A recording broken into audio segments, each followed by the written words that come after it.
Hey y'all, this is N4HNH with the Yaesu FTM-500D, and this is a follow-up to the video where I showed you how to program memories. You may recall that I programmed in, let me press this button here on the top, cycles which VFO you'll be transmitting on. You're always listening on both, unless you want to change that. So I had programmed in the 443-100 and the 146-835 and 146-805. Now the 443-100 and the 146-835 are owned by the same person. So I thought, well, it might be cool if I actually have those as next door neighbors. And that gives me an excuse to show you, well, how do you move one around? Okay, again, flying by the seat of my pants without reading the manual so far. I may find a better way to do this. If I do, I'll show you. But I'm going to be overwriting this one, and so I could go back to VFO mode and do it the way I showed you in the previous video. I could. But I want to show you another thing in case you don't want to get all into the menus and setting up tones and offsets and all that sort of thing. So what I'm going to do is I'm going to select this 443-100, and I'm going to long press the memory right here. And you see it goes to the next available memory, and I'm going to just tap the function button and write to that memory by tapping the function button. So now I actually have the same repeater in memories 3 and 4. Okay, that's not permanent. Now what I'm going to do is, what I really want to do is move the 805 to position 3. So I'm going to go back to memory 2 where the 146-805 is and long press.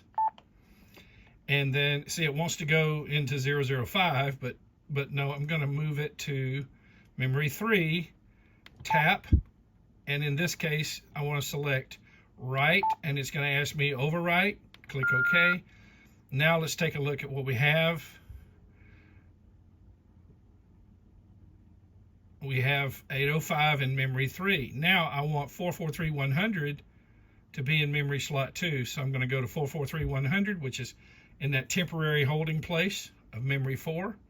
Now, by the way, I mentioned, I think in an earlier video, RT Systems makes software that allows you to program the radio in a spreadsheet type environment, and that is much easier, okay? But I want to show you how to do it here through the radio, because you may be somewhere sometime mobile, which could be the case for me, and you want to make a change and you don't have a computer around. All right, so I'm going to select the one I want to move, 443-100. I'm going to long press the memory right, which is the V/M button as well. And I'm going to take the function menu here, and I'm going to move it to position 2, tap, move it to right, tap, overwrite, tap. So now let's take a look. I now have Pete's 2-meter repeater, Pete's 440 repeater. Pete is N4KHQ, really nice fella. And then I have Randy's 146.805, the three powerhouse repeaters of the North Georgia mountains. Now, I don't really want this one again in memory 4. So what I'm going to do is I'm going to long press memory right, and I'm going to select it because it's now a duplicate, and tap and move down to delete. Tap. Do you really want to delete? Okay. And by the way, you can go in here while you're in the memory channel list, select one. I'm assuming recall. Yep, there we go. You can do it that way too. But I mean, I like to be in memory mode and then just cycle through. So now I have Pete's powerhouse of a repeater, Pete's other powerhouse of a repeater. This one's at 3,800 feet above sea level. This one is probably around 3,400 feet above sea level.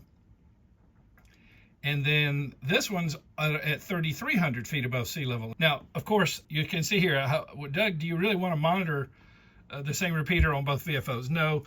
What I can do is I can maybe leave that one there. I'm going to hit this little arrow, the double arrows here, so that I reverse them. And I'm going to move this one to, well, you don't even need to do that. I'm just going to take the bottom right knob here and move to a different memory. See? So now I'm monitoring Pete's 443-100 on the the B VFO and I'm monitoring his 2 meter repeater. But I could just, 2 meter repeater on the top. I could just as well also monitor Randy's in case there's a Skywarn net. Now, like I said, it could be they link both of those. Okay, and here's another little bonus on this video. Since this one's not getting too long, because this is all I wanted to show you on this video. So, I showed you how to move them around, delete. Now, this is a little different than with the FTM-500. With the FTM-500, let me pan up to it a minute. I'll show it in a separate video. But with the FTM-500, that's the A VFO, that's the B VFO. If you want to transmit with the B, you tap that, and the B becomes bright.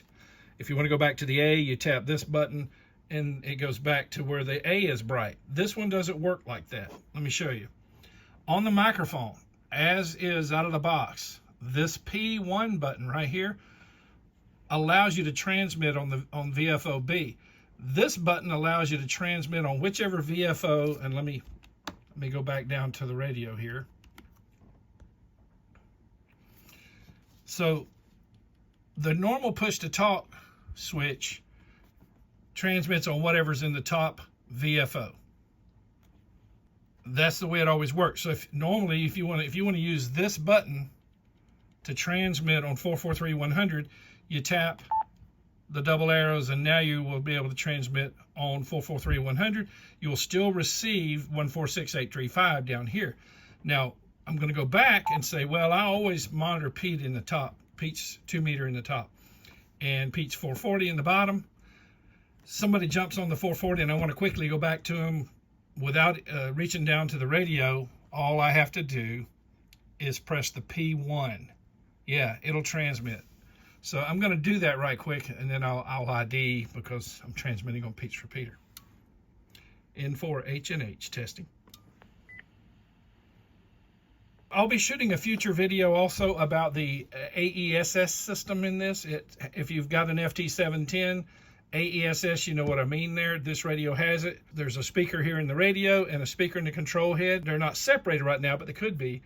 But the AESS system allows you to blend how much of the front speaker you want to hear versus the speaker that's built in here.